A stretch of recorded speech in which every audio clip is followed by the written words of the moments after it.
저희 집 아이들과 영국의 BBC 방송국과 또 미국의 디스커버리 채널에서 공동으로 제작한 Planet Earth, 그 지구라는 그런 다큐를 본 적이 있습니다. 이 카메라에 담긴 지구의 모습, 또 여러 가지 생태계의 환경과 자연의 모습을 보면서 하나님의 전능하심과 또 그 위대하심에 혀를 내두르면서 감탄하면서 보았던 그런 다큐 프로그램입니다.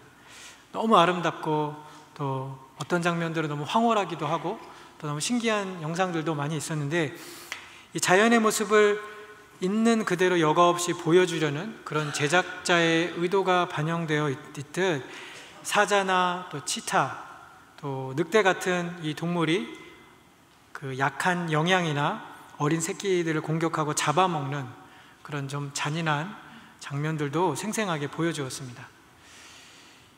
물 위에서 떨어져 나온 어린 코끼리를 사자들이 공격하는 모습, 또 용량을 쫓는 그 늑대들의 추격전, 또 막 태어난 이 바다 거북, 어린 거북을 먹어치우는 이 갈매기나 다른 포식자 등을 보면서 부모를 떠난 이 새끼, 어린 새끼, 또 물 위에 보호에서 떨어진 이 초식동물 한 마리가 직면하는 위험과 또 먹고 먹히는 이 먹이사슬의 현실감이 피부에 굉장히 적나라하게 느껴졌습니다.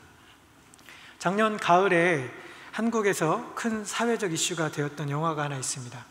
소설가 공지영 씨가 실화를 바탕으로 글을 썼고 또 영화가 만들어졌는데, 도가니라는 그런 영화입니다. 영화가 개봉된 후에 한국은 정말 이 영화 제목대로 도가니가 되어버렸습니다. 인터넷이나 신문, 잡지, 또 TV 매체 할 것 없이 온통 그 영화 얘기였습니다. 거기에 아주 나이가 많이 먹은 학교 교장 선생님, 또 그 교사들이 장애가 있었던 이 청각 장애인들을 상습적으로 때리고 또 학대하고 성폭행하는 내용이 나옵니다. 근데 그 영화를 보니까 이 파렴치한 이 교장과 이 악한 이 교사들이 어떤 학생들을 주로 괴롭히고 추행을 했나, 장애인들 중에서 부모가 없거나 부모가 있어도 장애가 있어서 피해를 당해도 아이를 보호해 줄 수 없었던, 법적으로 어떤 제재를 가할 수 없었던 그런 아주 약자 중에 약자들만 골라서 이 파렴치하고 비인륜적인 그런 비행들을 저질렀습니다.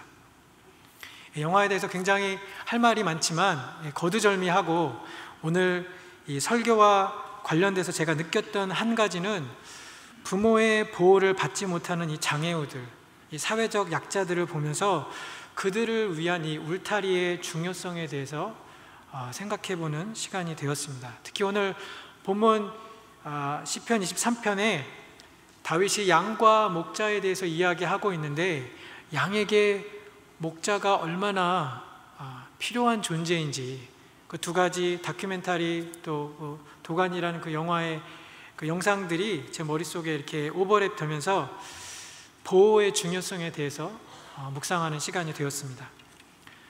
부모의 보호를 받을 수 없는 아이, 또 부모에게서 떨어져 나간 어린 새끼, 물 위에서 떨어져 나간 이 영양, 또 양떼에서 떨어져 제 소견에 좋은 대로 이리저리 헤매는 양에게는 공통점이 있습니다.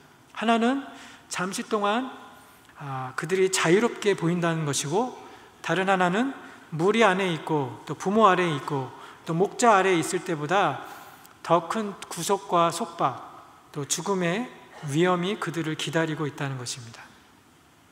부모의 품을 떠난 아이, 또 물 위에서 벗어난 새끼, 혹은 한 마리의 초식동물, 양떼를 떠난 양은 그 떠남을 스스로 자유라고 생각할지 모르지만 그것은 목숨을 담보로 한 일종의 미련한 독립이 아닌가, 그렇게 생각을 하게 되었습니다.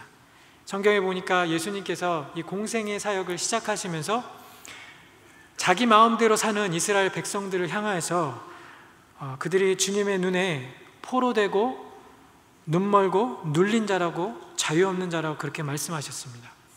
우리가 생각하기에는 내 마음대로 사는 것이 자유인 것 같은데, 하나님이 생각하시는 자유, 또 주님이 생각하는 안전은 우리의 정의와 분명한 차이를 보여주고 있습니다. 어린 새끼가 부모의 보호 아래서 가장 안전할 수 있듯이 양은 목자의 보호하심 아래에 있을 때 가장 안전하고 가장 평안합니다. 예수님은 본인을 가리켜서 나는 선한 목자라고 하셨습니다. 그리고 성경은 우리를 그의 손의 양이라고 했습니다. 시편 95편 7절에 보시면 저는 우리 하나님이시여 우리는 그의 기르시는 백성이며 그 손의 양이라고 이야기하고 있습니다. 그렇다면 우리가 가장 안전하고 또 가장 평안할 수 있는 방법은 무엇인가요? 그것은 그분이 우리의 목자가 되는 것이고 우리가 그의 기르시는 또 그의 음성을 듣는 양이 되는 것입니다. 오늘 시편 23편을 저와 함께 공부하시면서 주님이 내 목자가 될 때 일어나는 그 결과들을 살펴보고 여기 계신 우리 성도님 모든 분들이 그 결과의 소유자가 되시기를 주님의 이름으로 축원합니다. 오늘 본문으로 들어가기 전에 성경에서 오늘 본문이 시편 22편에 그 다음에 자리를 잡고 있다는 것을 제가 짚고 넘어가기 원합니다. 이렇게 성경을 한 장 뒤로 보시면요, 시편 22편은 고난의 시입니다. 그래서 그 1절이 내 하나님이여 내 하나님이여 어찌하여 나를 버리셨나이까. 그래서 여기 시편 22편에는 시편 23편처럼 푸른 초장도 쉴 만한 물가도 없습니다. 나를 지키는 지팡이도 없습니다. 특히 1절에 어찌 나를 버리셨나이까 라는 이 시인의 고백은 버림받은 자가 겪는 그런 상실감의 극치를 이루는 표현입니다. 특히 이 구절은 여러분 아시는 것처럼 십자가에서 죽음의 형벌과 인류의 온 죄를 담당하셨던 예수님에 의해서 다시 재현되고 반복되었던 그런 구절입니다. 그래서 시편 22편의 전체적인 분위기는 아주 무겁습니다. 고통과 암울의 시입니다. 버림받은 자, 실패한 자, 상한 자의 아우성이고 외침입니다. 그러나 이 암흑 같은 시편 22편을 지난 후에 우리는 비로소 여호와는 나의 목자신이라는 그런 고백을 대하게 됩니다. 여러분, 절망이 끝인 것 같지만 사방으로 우겨쌈을 당해서 벗어날 수 없고 나아갈 길이 보이지 않아도 그 벼랑 끝에서 우리를 건져내시는 분이 바로 우리 하나님이십니다. 사막에 길을 내시고 반석에서 물을 내실 수 있는 분이 저와 여러분의 아버지입니다. 그래서 우리가 당하는 고난이 쓸데없는 것이 없습니다. 우리가 시편 22편을 읽고 시편 23편을 대하면서 우리는 목자장 되신 그분이 우리를 위하여서 피 흘리신 고통을 당하고 또 그들을 자신을 공격하는 그 공격자들에게서 정말 칼의 그 아픔과 위험을 당하셨다라는 그 사실, 그리고 그 선한 목자 되신 예수님께서 이제는 우리를 돌보신다는 그런 사실이 얼마나 위대하고 아름답고 값진 것인가를 깨달을 수 있게 됩니다. 잃어버린 양을 찾아서 목숨을 내어놓으신 예수님이 여러분의 참된 목자가 되신다는 이 진리를 여러분 마음에 확증하고 여러분 가슴에 인처럼 그럼 새기는 시간이 되기를 주님의 이름으로 부탁드립니다. 여러분이 아시다시피 다윗의 어릴 적 직업은 목동이었습니다. 그는 양을 지키는 자였고 그래서 양이 무엇을 필요로 하고 또 목자가 하는 일이 무엇인지도 정확히 알고 있었던 사람입니다. 그런데 오늘 본문에서 자신을 약하고 아무 저항도 할 수 없는 어리석은 피조물인 양으로 비유하고 하나님을 공급하시고 보존하시고 인도하시는 목자로 비유했습니다. 여러분, 내가 양임을 아는 것이 하나님의 은혜입니다. 아직 거듭나지 않은 사람, 중생하지 않은 사람, 하나님께 돌아서지 않은 자는 어느 누구도 자신이 양 되기를 원치 않습니다. 또 하나님의 은혜가 아니면 스스로를 양으로 비유할 수도 없습니다. 양이 유약함과 또 어리석음과 미련함의 상징이기 때문입니다. 차라리 스스로를 곰이다, 사자다, 늑대라고 그렇게 비유하면 비유했지 양이 되기를 싫어하고 거부합니다. 여러분이 잘 아시다시피 양이란 동물은 야생동물이 아닙니다. 길들여 키우는 가축입니다. 근데 그 말은 그것이 주인의 소유물이라는 뜻입니다. 주인의 처분에 달려 있습니다.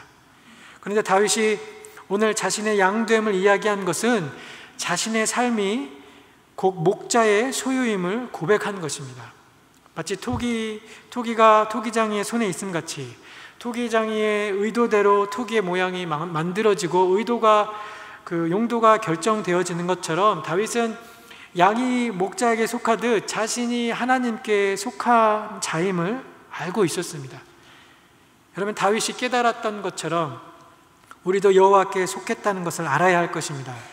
그것이 23편에 기록된 하나님의 축복이 우리 삶에도 나타나게 할 비결인 줄 믿습니다. 오늘 본문 1절에 다윗이 여호와께 속했다는 것에 대한 확신이 나타나 있습니다. 그래서 여호와는 나의 목자신이라는 이 구절을 잘 살펴보시면 여러분, 여기에는 만일이라는 조건이 붙어 있지 않습니다. 만일 여호와가 나의 목자시면, 혹은 여기에는 또 목자가 되기를 바란다라는 그런 소망의 표현도 기록되어 있지 않습니다. 다윗은 그저 여호와는 나의 목자신이라고 자신의 상태를 서술하고 있을 뿐입니다. 근데 이 구절에서 이 나의라는 이 짧은 단어는 참으로 아름다운 선택입니다. 그것은 굉장히 퍼스널한 이 개인적인 하나님과 자신의 이 속함의 관계를 표현하고 있기 때문입니다. 다윗은 여호와는 이 세상의 목자시며 그분은 수많은 양들을 인도하신다라고 그렇게 이야기하지 않았습니다. 혹은 그분이 저 사람의 목자이시니 라고 그렇게 말하지도 않았습니다. 오히려 여호와가 나의 목자신이라고 단순하지만 그렇지만 아주 명백하게 말합니다. 그분이 설령 다른 사람에게는 목자가 아니라 할지라도 적어도 나에게는 목자이십니다라고 말하고 있는 것입니다.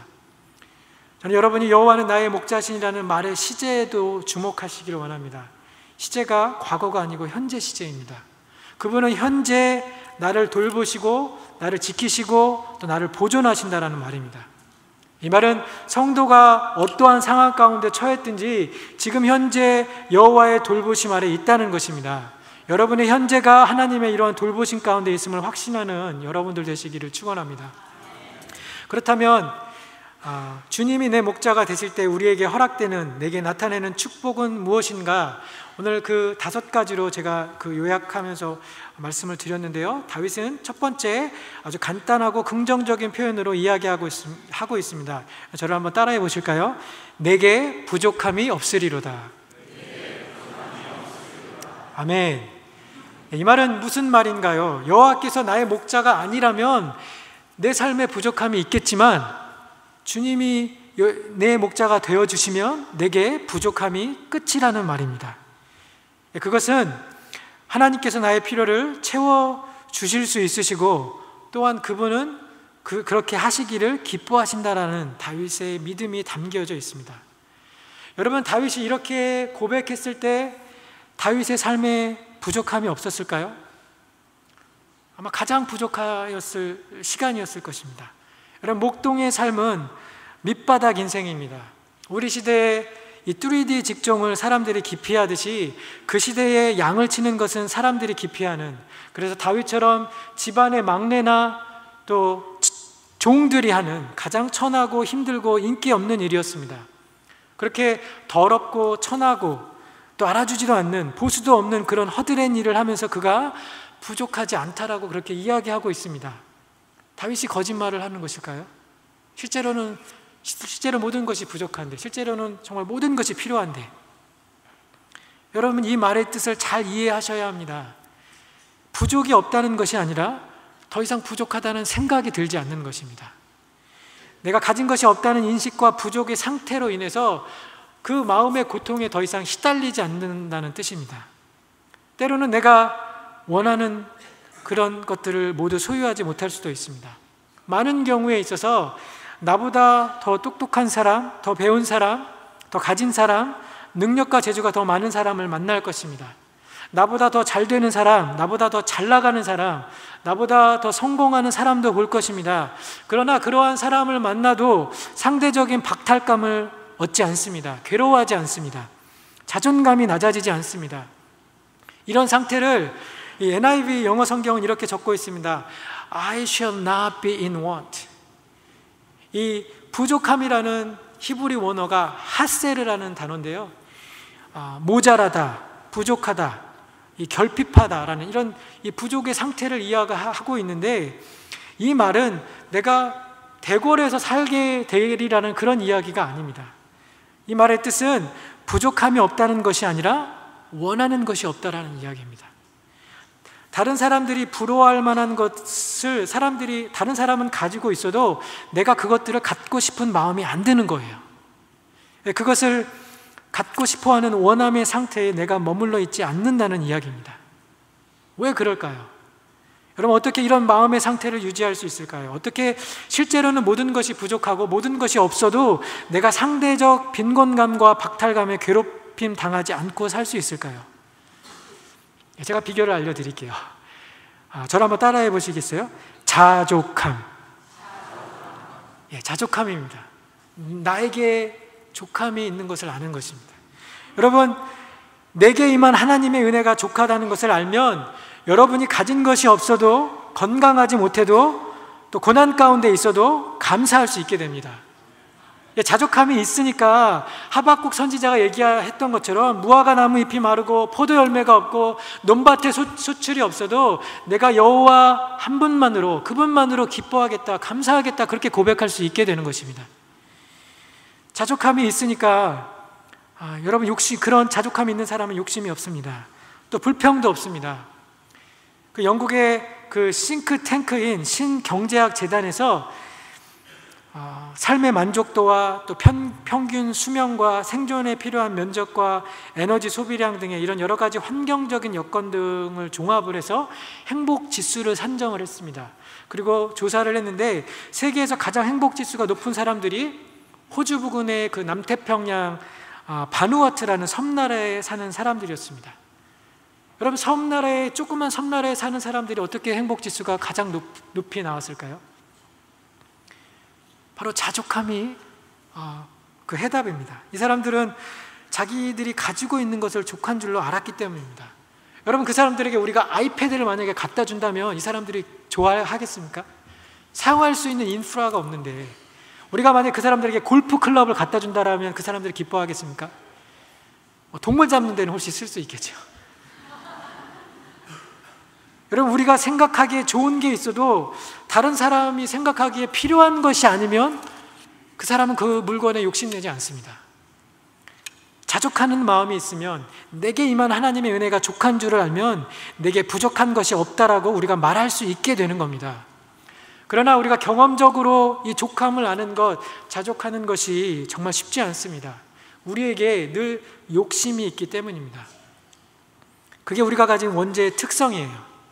하나님의 공급하심, 하나님의 채우심을 신뢰하지 못하고 내 방법과 내 방식으로 살려고 하는 것, 하나님을 믿지 못하니까, 믿을 수 없으니까 늘 더 가지려 하고 더 모으려 하고 인간적인 보호막을 두세 겹치고, 그것도 모자라서 이런저런 해결책을 마련해두고 가져야만 직성이 풀리는, 그래야만 안전하다고 느끼는 이런 우리의 죄성 때문에 우리는 늘 부족하다고, 늘 모자라다라고, 그래서 더 가지려고, 더 채우려고 하는 이 욕심에 지배된 인생을 살고 있는 것입니다.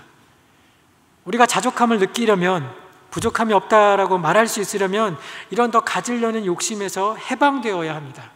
욕심을 버려야 합니다. 그럼 어떻게 우리가 욕심을 버릴 수 있을까요? 그것은 우리가 더 가치가 있는 것을 발견하면 됩니다. 여러분, 저희 막내가 지금 4살인데요.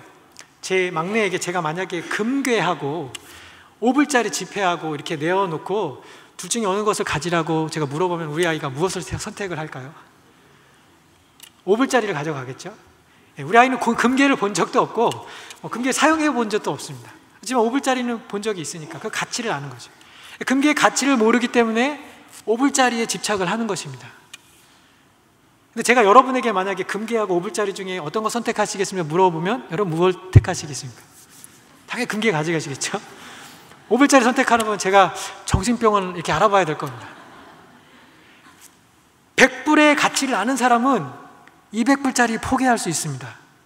다이아몬드 링의 가치를 아는 사람은 요즘 금값이 하도 비싸다고 하지만 금 한 돈짜리 포기할 수 있습니다. 밭에 감추인 보화의 값어치를 발견했기 때문에 농부가 자기의 소유를 다 팔아서 그 밭을 산 것처럼 여러분이 하나님 한 분의 가치를 알게 되면 굉장히 정말 불경건한 이야기예요. 하나님을 우리가 어떻게 가치로 평가할 수 있겠습니까? 그렇지만 우리가 이 하나님이 어떠한 분인지를 알게 되면 여러분, 우리가 여지까지 추구하고 가지기를 이렇게 추구했던 그런 것들을 다 포기하고 내려놓을 수 있게 되는 것입니다. 그 사도 바울이 자신의 그 비늘이 벗겨지고 예수 그리스도를 만나게 되니까 그가 이전에 알고 있었던 그 모든 것들을 다 배설물과 같이 여겼다라고 그렇게 이야기했습니다. 예수님과 비교할 것이 안 되기 때문에 그렇게 말한 것입니다. 그런데 정말 교회 안에 슬픈 사실은 수많은 그리스도인들이 여전히 저울 위에서 하나님과 세상의 것들을 놓고 저울질하고 있다는 것입니다. 무엇이 더 좋을까? 어떤 것이 더 값어치가 나가는 것인가? 여러분, 이 두 개의 차이는 너무 끝과 끝이어서 비교를 할 수 없는 것인데, 그냥 우리가 이해하기 쉽게, 제가 쉽게 얘기를 들자면, 정말 비싼 자동차, 그 김정일이 타고 다녔다라는, 그 방탄도 되고 또 총알을 맞아도 바퀴가 계속 굴러간다, 그 차하고 다른 한편에는 옛날 이 현대에서 만들었던 포니, 이 자동차하고 지금 비교를 하는데, 우리가 이 포니를 가지고 이게 좋다라고 지금 하는 겁니다. 하나님 보시기에 얼마나 억장이 무너지는 일이겠습니까? 야, 내 자녀가 나보다 돈이 더 좋대, 나보다 지 자식이 더 좋대, 나보다 명예가 더 좋대, 나보다 인기가 더 좋대, 나보다 권력이 더 좋대. 예수님을 믿게 되었으면서도 아직도 하나님과 세상 사이에서 갈팡질팡하고, 아직도 이 육신의 정욕, 안목의 정욕, 생의 자랑을 버리지 못하고 사는 인생은 정말 불쌍한 인생입니다. 진짜 복, 진짜 사랑, 진짜 아버지를 내버려 두고 이 짝퉁, 이 가짜 복, 가짜 사랑에 만족하며 살아가고 있기 때문입니다. 여러분, 욕심에서 자유할 수 있는 길, 그것은 하나님을 만나는 것입니다. 하나님을 아는 것입니다. 그분이 세상에 어떤 것보다 더 가치 있고 귀한 것임을 알게 되면 이 덜 값어치가 나가는 것들을 우리가 내려놓을 수 있게 됩니다. 다윗이 부족함이 없다고 말할 수 있고 자족할 수 있었던 또 다른 이유가 바로 하나님이 어떠한 분인지 알았기 때문입니다. 그분을 관계로 접근했기 때문입니다. 온 땅을 지으신 하나님, 이 온 땅을 통치하시는 그분께서 나와 함께 계신다면 내가 누구를 무서워하겠습니까? 내가 누구를 두려워하겠습니까? 내게 부족한 것이 무엇이 있겠습니까? 여러분, 고아와 이 아들의 차이를 아시나요? 가장 큰 차이를 한 가지 이야기하라면 아들은 상속권이 있고 고아는 없다라는 것입니다. 아들은 아버지가 가진 것이 다 자기 것입니다. 여러분, 자녀가 친구들에게 집에 가자고 할 때, 야, 우리 집 가자, 내 집 가자라고 하지 우리 아버지 집 가자라고 그렇게 이야기하지 않지 않습니까? 그것에 대해서 여러분 offend 받지 않으십니다. 예, 아버지가 가진 것이 다 아들의 것입니다. 그러나 고아는 아무것도 없습니다. 하나님은 분명히 여러분들을 하나님의 아들로, 하나님의 딸로 그렇게 삼아주셨는데 여러분 아직 고아로 살아가고 계시지 않습니까? 여러분, 하나님이 정말 어떠한 분인지 알고 계십니까? 여러분, 우리가 하나님의 아들과 딸로 살아야 합니다.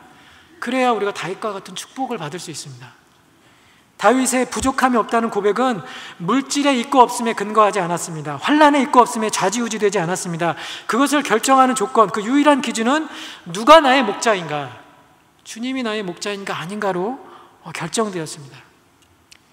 예, 저보다 더 부유하고 또 저보다 더 지혜로운 자들을 만난다 할지라도, 그 사람들은 부족함을 느낀다 할지라도 저는 부족하지 않습니다. 그래서 시편 34편 10편에 젊은 사자는 궁핍하여 줄일지라도 여호와를 찾는 자는 모든 좋은 것에 부족함이 없으리로다라고 우리가 고백할 수 있게 되는 것입니다.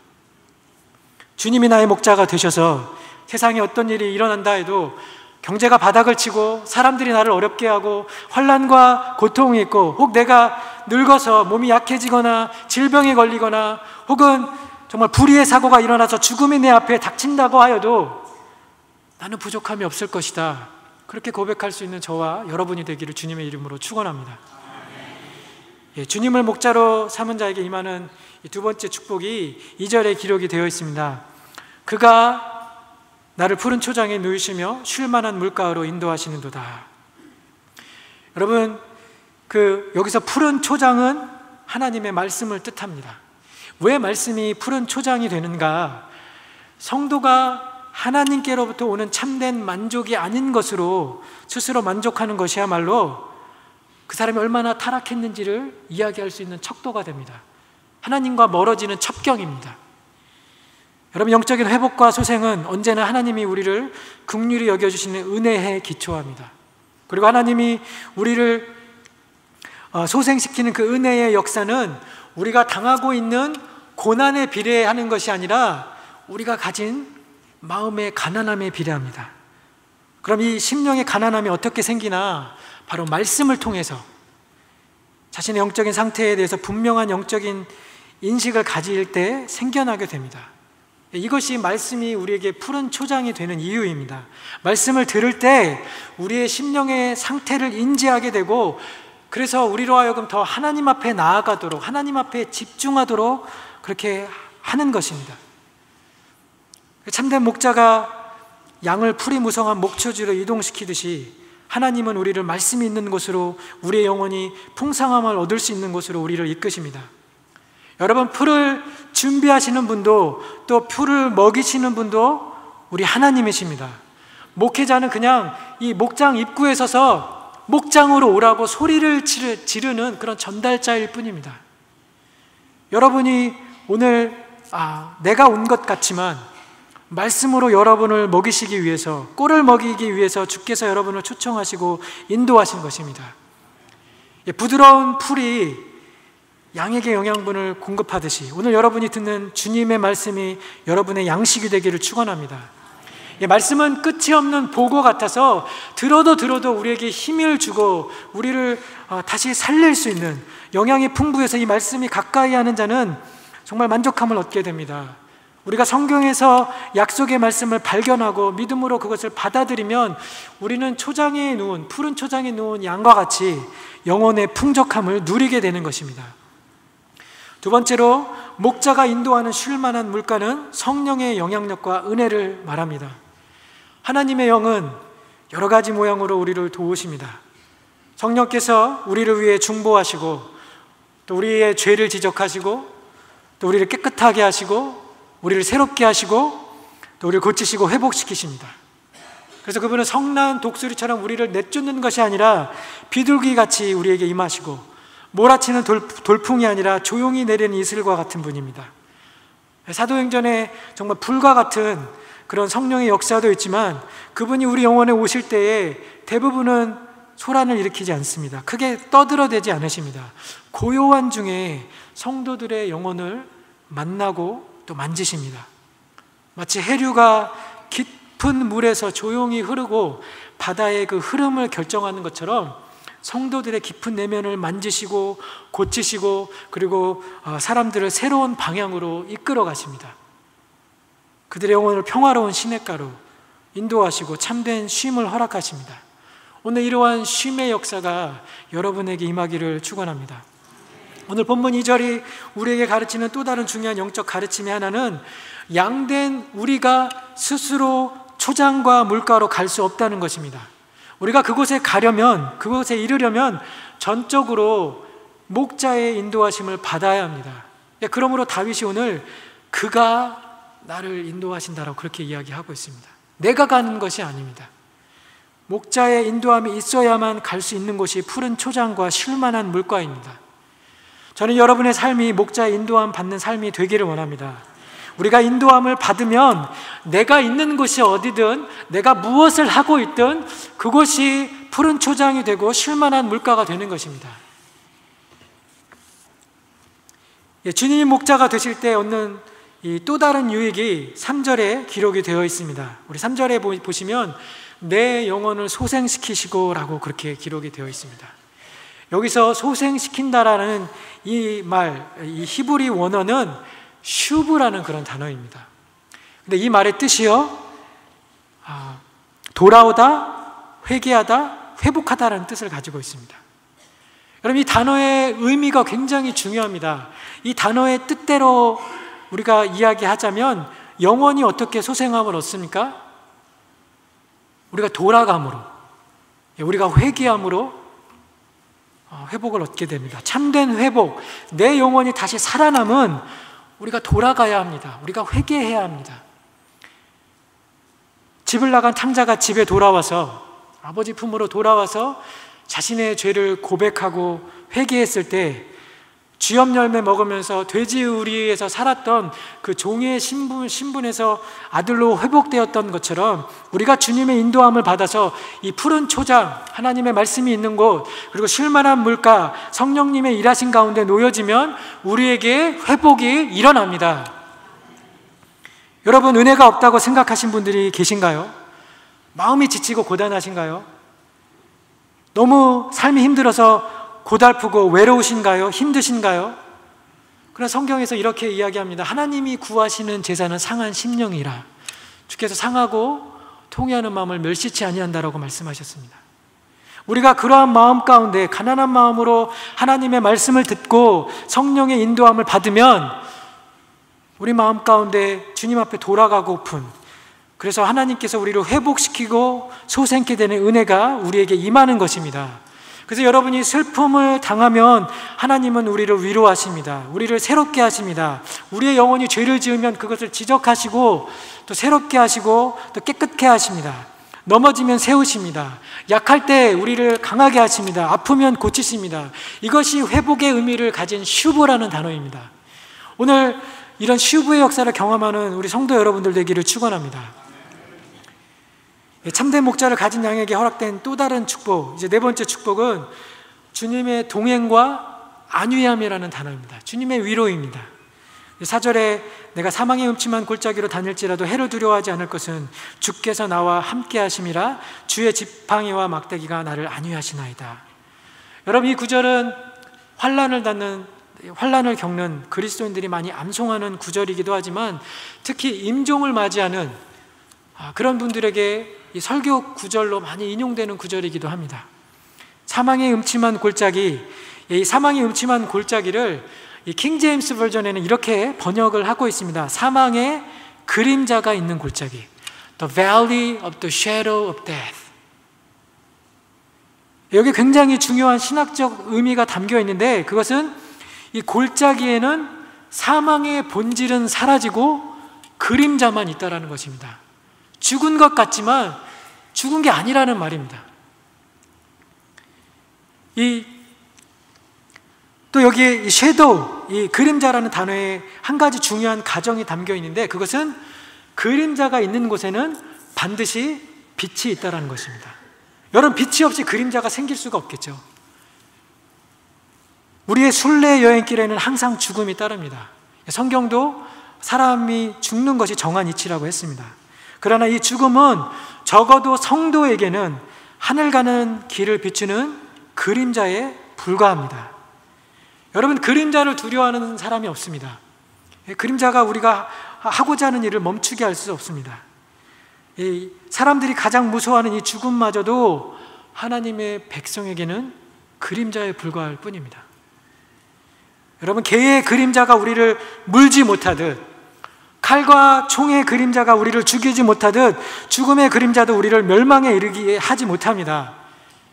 특히 4절에 내가 사망의 음침한 골짜기로 다닐지라도라고 그렇게 이야기했는데, 이 다닐지라도에 해당하는 영어 성경이요, Though I walk through the valley of the shadow of death 이라고 얘기하는데, 이 through라는 단어, 이 단어, 이 통과한다라는, 가로지른다는 그런 얘기입니다.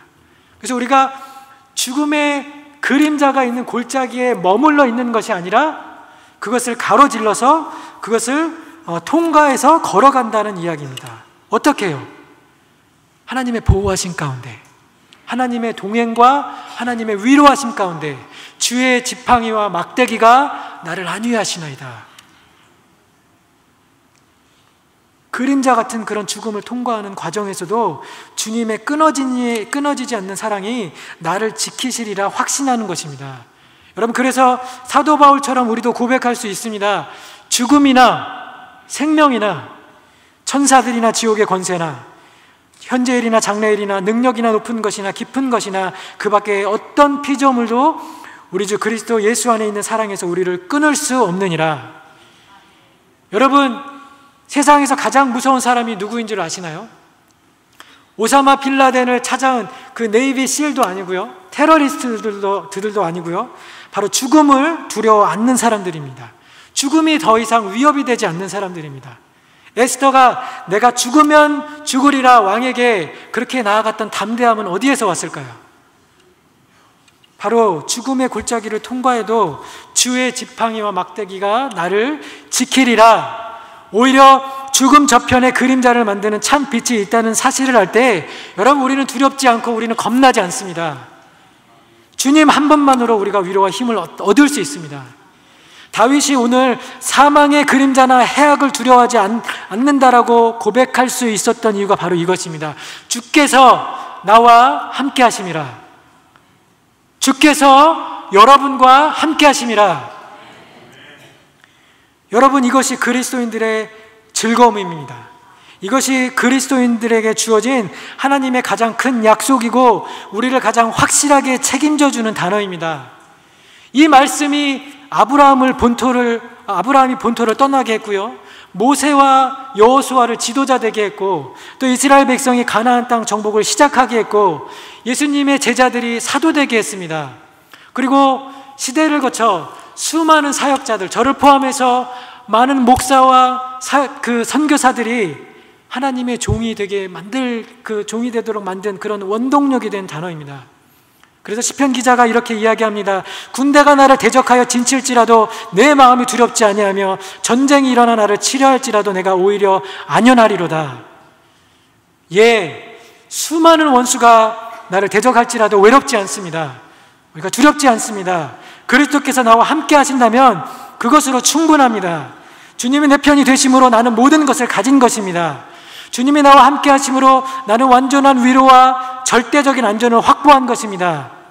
주님이 나와 함께 하심으로 주님의 지팡이와 막대기가 내 영혼을 보호하실 것입니다. 여러분, 죽음마저도 두려워하지 않게 하는 하나님의 여러분을 향한 이 놀라운 사랑이 오늘 여러분의 그 내면 깊이 뿌리내리기를 간절히 축원합니다. 오늘 본문에 기록된 주님이 목자 되고 내가 양이 됨으로 얻는 마지막 축복은 잔이 넘치는 역사입니다. 5절에 내 잔이 넘치나이다, 이 말은 하나의 전제를 가지고 있는데, 그것은 인간은 누구나 모두 빈잔을 가지고 살아가는 존재라는 것입니다. 사람들은 이 빈잔을 여러 가지 것들로 채우려고 노력합니다. 그러나 인간의 심령 속에 깃들어 있는 이 빈잔은 영원한 가치가 아니면 채워질 수 없는 빈잔입니다. 하나님이 아니시면 이 세상에 있는 어떤 것들로도 채워질 수 없는 잔입니다. 아까 제가 부족함에 대해서 이야기할 때 말씀드렸던 것처럼 우리에겐 욕심이 있습니다. 선악과를 따먹고 타락한 이후에 인간은 하나님의 뜻을 따르고 그 뜻을 이루며 살기보다 이제 자신의 뜻, 자신의 욕심을 이루고 채우는 것을 삶의 의미와 목적으로 삼게 되었습니다. 문제는 여기서부터 인간의 불행이 시작되었습니다. 불행의 이유는 우리의 욕심이 끝까지 채워지지 않는다는 데 있습니다. 인간의 욕심이 끝이 없습니다. 그래서 늘 우리에게 만족이 없습니다. 늘 불만이 있습니다. 욕심에서는 우리를 불행하게 하는 온갖 것들이 나옵니다. 미움과 시기와 다툼과 질투와 또 증오와 분쟁과 이런 모든 것들이 욕심에서 일어납니다. 그래서 성경은 욕심이 잉태한 즉 죄를 낳는다라고 그렇게 이야기한 것 같습니다. 욕심은 모든 사람을 다 자신의 경쟁 상대로 인식하게 합니다. 욕심 때문에 인류 최초의 살인사건이 가족 간에 일어났습니다. 욕심이 가인으로 하여금 아벨을 경쟁 상대로 인식하게 했고, 또 그 욕심에서 발생한 미움과 시기 때문에 자기 동생을 죽였습니다. 피를 나는 형제마저도 경쟁 상대로 이긴 이 욕심의 비극은 지금 성경에서만 기록되어 있는 일이 아니라 지금 우리가 사는 시대에도 일어납니다. 이 삼성가의 그 재산 싸움에서 볼 수 있듯이 내 가족도, 피를 나는 내 가족도 이제 부모의 재산을 빼앗아야 하는 그런 원수가 되게 합니다. 다 욕심이 하는 짓입니다. 우리 인간의 어리석은 욕심의 기준으로 볼 때 가장 성공한 사람이 성경에서 솔로몬입니다.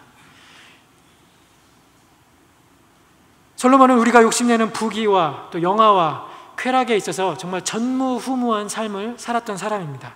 그가 그와 같은 것들이 자신에게는 강물이 쉬지 않고 바다로 흘러 들어오는 것처럼 자기에게 흘러왔다고 그렇게 이야기했습니다. 그런데 여러분, 솔로몬이 자신의 그 인생의 말년에 있어서 어떻게 고백했는지 기억하고 계신가요?